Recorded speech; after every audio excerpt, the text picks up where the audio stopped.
we're going to get right into our intros here for Drew and Jeff. So let me get Drew going here, and Jeff. I don't see Jeff's camera yet, but I do. I think your mic's on, Jeff. Yep. Fantastic. Okay, so we'll start with you, Jeff. Jeff Little, CEO of Above Wireless LLC, expert in using AI for work construction business operations, bringing a practical field-driven perspective on how AI can improve efficiency, decision-making, and execution in telecom and infrastructure environments. That sounds amazing. Drew Beverage, Chief Operating Officer at 360 Broadband, a regional ISP that delivers fast and dependable internet to more than 16,000 subscribers across 30 counties in rural and small town Oklahoma and Texas. Not just a pretty face. An experienced broadband executive, Drew has been helping to bring high-speed internet to unserved and underserved homes and businesses since 1996. All right, guys, I'm going to get out of the way. Trying to Google how to get the beard on AI, and it's not giving me any help at all of how to get the beads. So, yeah. It's sorry, Jeremy, go ahead. No worries. I'm going to actually get out of the way. Welcome, guys. Nice to see you again. And I'll be back in about 15 minutes for the Q&A. Perfect. Jeff, it's good to see you again, buddy. I'll let you jump off. You have some beautiful slides in place. Nice. All right, guys. Welcome. Would like to touch base on obviously how I use AI and kind of our construction processes and help a lot of our managers and field crew work way more efficient than they ever have. The construction and field operations lens for ISPs is pretty much similar. You are doing a lot of good construction and everything. And this AI kind of keeps everything together, and everyone doesn't have to have that notepad and pen and keep notes and everything. So this is kind of how our process and our determination on how we use AI in our construction processes. So 2 lanes. Lanes is kind of how we break it up, is like an office intelligence and field execution. Where AI is kind of what you put into it. So if you track a lot of data in your construction processes and how you're building things, it's going to pay dividends when you're trying to improve your AI and give it the data to kind of use as a reference. We get the work plan documented and closed out using AI intelligence. So it lets us know what permits at what point of the construction phase, what statuses and stuff like that. It really helps us move and build these dashboards for our managers to view on what is actively happening in the field. We deal with a lot of big projects with multiple phases, and you forget things, and AI kind of really helps drive that process without having to remember that or revise a lot of stuff. Every construction job has 2 builds, the physical build and the information build. So obviously AI is not going to help build the site better. It's going to help organize the information and what you need to do, especially in document heavy permit and CDs, environmental. A lot of areas have a lot of documentation that needs to happen, especially like JHAs, things of that nature.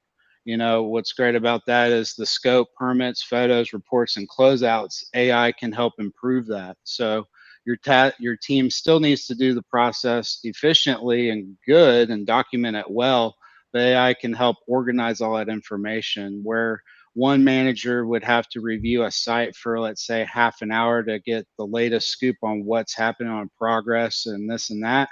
AI can really sum that up, where he can turn that into a 5-minute read and be as knowledgeable, if not better, than if he had to just kind of hunt for that information and sift through all the data himself.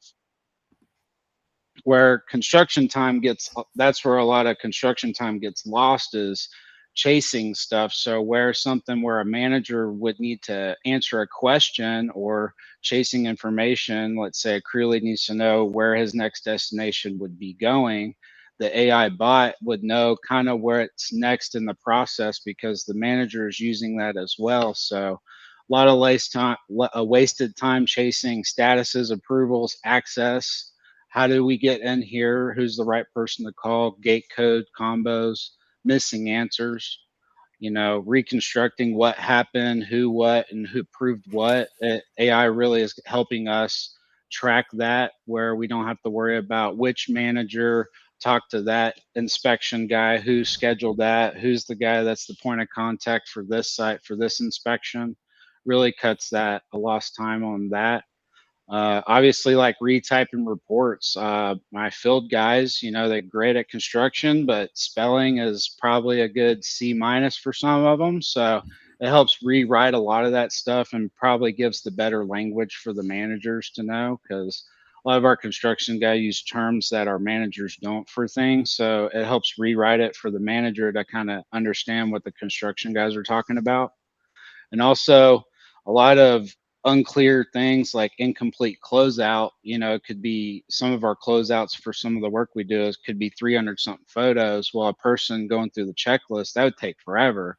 Well, now with AI, we're pinpointing those areas where we're losing that time. You know, AI, obviously, again, you know, drafting reports, summarizing our notes, formatting updates, flagging missing stuff. You know, humans still have to decide the safety. You know, that's the human aspect. What's nice about that is our managers can focus on what's important: safety, getting the approvals, the inspections, everything scheduled when it's actually ready, stuff like that. You know, this is where we're kind of using AI to hone our managers to be better at other things. So it's not necessarily replacing them totally. I don't see anything that I'm doing as far as manager wise. I still need that human element, for one, for safety. That'll never be removed. And then, you know, a lot of the coordination, and, you know, you can't have an AI bot call the inspector and schedule an inspection, you know, so it allows them to be able to do those things better. You know, pre-construction brief, especially with our field crew, it helps out a lot. So the manager doesn't need to talk to 7 different crew leads. He can give them their own unique style. This is what you need to do for today. These is your route. Do this. These are the tools needed. Make sure you have this access code for this site. And, you know, manager doesn't have to have 7 different meetings or one big meeting. Saves a lot of time, you know. You know, with the raw input stuff, you know, it gets a lot of this stuff where our crew leads can just put simple notes. They don't have to be too descriptive, and it will get this information and give us our good report. We can update our clients, we can update our management team with just simple notes like this and get very organized site production, projects, goals hit, stuff like that. So the supervisor still decides what gets submitted, but he gets to review that and make sure that it makes sense for what's getting submitted to clients and permit offices and all that. You know, how we use it in the coordination queue is, you know, permit comments like city asks and stuff like that. Different cities have different ways they want permits done, and how you submit it, how you have what's inspected, what's not in person through photos. So that really kind of helps us get the right things filled out for so many areas that at least we would work with. You know, a lot of ISPs are going to deal with different counties, different rules. You know, locate conflicts, ready to make blocker, you know, the next touch points for the next owner. You know, if you have a multi-phase management, it's going to help do that handoff real well on the construction phase. You know, all AI drafts the queue, the PM confirms facts, owners, and comments. So that's where, you know, we save a lot of time with our managers being able to automate a lot of this stuff here. You know, the capture, you know, the daily reports, the photo, foreman note, you know, the timeline, what happened and when, the evidence of it, the email. So it's going to refer to all the emails in a particular mailbox and keeps all of our information tied to it. You know, you don't need it to necessarily keep track of a 300 site project. You just need to be this county or this phase of work. And that kind of really pushes our narrative, the cause, the impact, and verified items. You know, the AI will still draft the report. Our manager just kind of goes in and fixes it. We've noticed that our managers can seek and change things as they need it, but getting that rough draft really helps them push what the information needs to be out to the right person. So closeout gap is for us is what is ready. So when one site can only go so far and another site is final, we kind of helps us know where we need to be at in different phases of the work, different site issues as far as how far the build is. Did we get that 11-mile run of fiber done? No, we had to stop a mile short.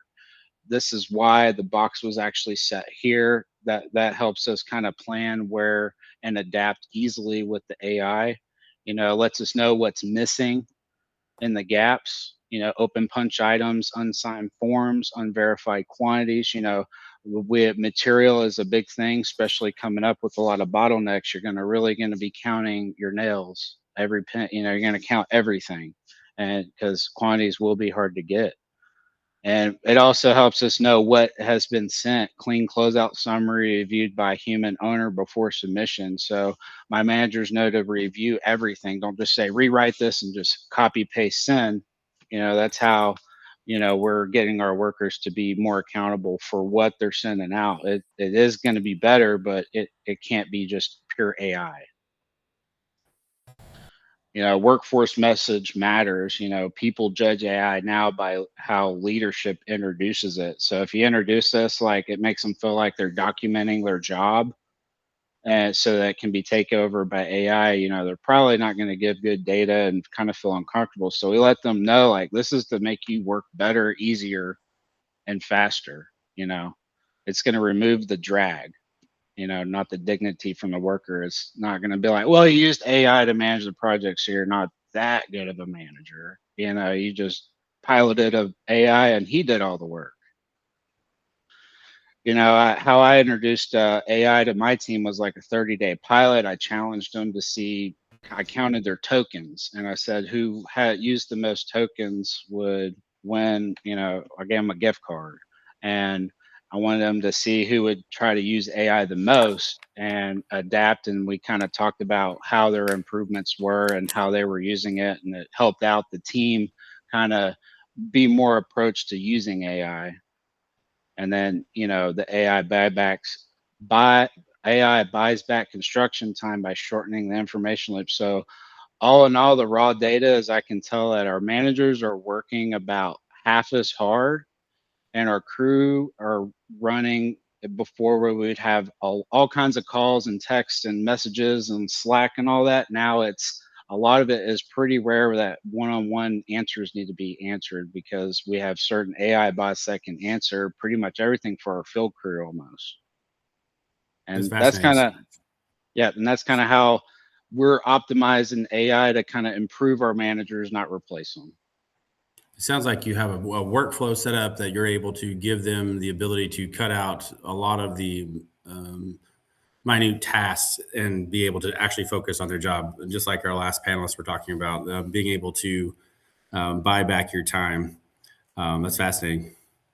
I'll do a quick, I've talked about this several times. We here at 360, we do very similar on the idea for everything that we accomplish is on that buyback, right? Can we save time? Can we make our employees have less effort? And so we started out, the entire purpose of our thought process on AI was how do we get to understand where our shortcomings are and how do we take all of the data that we have using Preseem and QC and Zabbix and PRTG and then bring all of those together and analyze that so we know where to turn levers and turn knobs to adjust. But what we found over the time is that, it's, not every human interaction is needing to be trained the same. So using AI to analyze every piece of data that comes in, every customer experience, all network data, we can see where our agents need one-on-one training and we can adjust to that. I think Claude and Nathan said it earlier, using tools like AI, it's taken someone like me who I'm not the smartest person in the room. And if I am, it's very dangerous for everybody, but it's allowed me to be able to do my job at a higher level and a higher capacity because it gives me every tool and resource I need to at least find the answer or find where to go. And so it's fascinating what we can do with things like this. Some specific use cases for us when we introduced, obviously AI, you had mentioned, trying to, how many people were using tokens. We released our internal AI use and was not getting much buy-in. So we ended up having to do one-on-one trainings and then lunch and learns, and then set up AI policies in place, and then cybersecurity understandings. And then eventually, I think it was about 7 times, as Nathan Stuke and Traction says, it takes 7 times for the human to hear it and see it before they're not scared of it. And now we have that same instance where people are posting things that I have to use my AI to clean up their AI, which is a problem. So we have to go have that conversation. Like, we need to have this into a formatted ability. But the power is amazing on the buyback. If you guys look at what Preseem and QC are doing, we can see network data, and then we can see customer experience data, and it validates themselves using 2 different methodologies to understand, 1, the network says it was bad, but 2, now your customer is saying it's bad. Now we can take that data, and then our Zabbix and all of the information, and we can say, how many warning signs did we have that said this customer was going to leave, and how do we go back and fix our process to solve that before we lost that customer? And so I think, Nathan, you said that we all have too much work to do, right? So how do we buy back that ability to go from there? Jeff, I'm fascinated by that. I know Jeremy's jumping here to ask questions. I am. It's been great to hear this conversation, and I do have some questions. Any last things, Drew, before I start, though? No, go for it. Okay, this one might be for Jeff, but maybe for both of you, kind of depending on where you are in that journey. So you talked a little bit about this, Drew, but I want to hear Jeff's perspective too. Is like, if you talked about people who may be fearing AI. How do you handle an employee who's been used to doing a job a certain way and maybe sees AI as a direct threat, despite the fact that you're saying, hey, we're going to take the unpleasant parts of your job and make that easier? Do you still have people who have that perception? And if so, how are you handling it? I did at first, and what really helped out was when you get one person to start bragging, like, the last 2 hours of the day I had nothing to do, and I just sat there. You start to get employees to brag on how their job is so much easier, that they have more free time or stuff like that. But where I've had the best use case is, you kind of work with that person, and most of it is, just what drives them. Listen, I'm going to still pay you the 8 hours. Just let's let you work better, more efficient. And so, you just kind of have to challenge that worker to do it. I mean, it all depends on the role. If a payroll manager, you're going to train them to use AI, that's a little tough because their job can be replaced. So you got to really, it all depends on the use case. But, at least for my managers, they know that they're starting to see the benefits of using it, and they're having less stress of tracking stuff and doing all that. And just, it kind of was infectious because they're all like, now we don't have to have that 9 o'clock meeting anymore. We just send our briefs and we just read it, and it's that 9 o'clock meeting doesn't exist anymore. And they love that. That was a big push too. So you've been able to kind of work on some of the meta processes around this employee communication. I mean, I think that must be, not like a carrot and stick, right? But it's basically like this has to be win-win for people to really be happy about it. And we are hearing some stories like that. Like, maybe we'll hear some cautionary tales at some point. We can come back and talk about that. But I have another question, and I think, Drew, you on the kind of the tool building side will have experienced this some, and I want to hear Jeff's perspective as well on kind of the necessity of having that documentation that you talked about, Jeff, having that be correct. So you talked a little bit about the documentation build you're putting that and the physical build kind of on equal footing, which makes a lot of sense to me. I was just at a fiber conference or a broadband conference, and a lot of the fiber contractors and consultants were talking about how You talk about plant that's maybe 30 years old, and the documentation has gone through multiple generations of systems and may often not be correct. Um, are there ways that we can use AI to help validate that? Does the physical build match? Or is this a case where we're always going to have to go do some prep work to make sure that the AI has good data? Maybe you first, Jeff. Yeah, I mean, again, it's all in what you put into it. So if you go just compare this, it's going to just, think of everything. So the more data you're able to put into it, you're able to really compare and visualize the difference of things. So yeah, we've noticed it all, we were already pretty data driven company already. So it was a pretty easy thing to be able to input our data and it start to know our work processes and our checks and balances, and it adapted. So we're able to make agents for specific tasks to be able to compare. So historically, comparing, let's say, do we have the latest version of the CDs? Because there's been 5. Well, no, it found there was a 5.13. And so it knew, and it told us what was the difference of between all the CDs as it grew. So we actually knew the story of the whole process. It says, okay, the trench went from 120 to 300 because we had to go completely around the other side of the compound, and it has to go outside. And then now it's instead of 100 amp, it's 200 amp service. So we need three og wire. So it able to compare that and see the differences, and it helped us adapt ourselves when we're doing work and knowing how it adapted it as well. So in the field as well. So you're able to analyze existing documentation that you have. Yeah.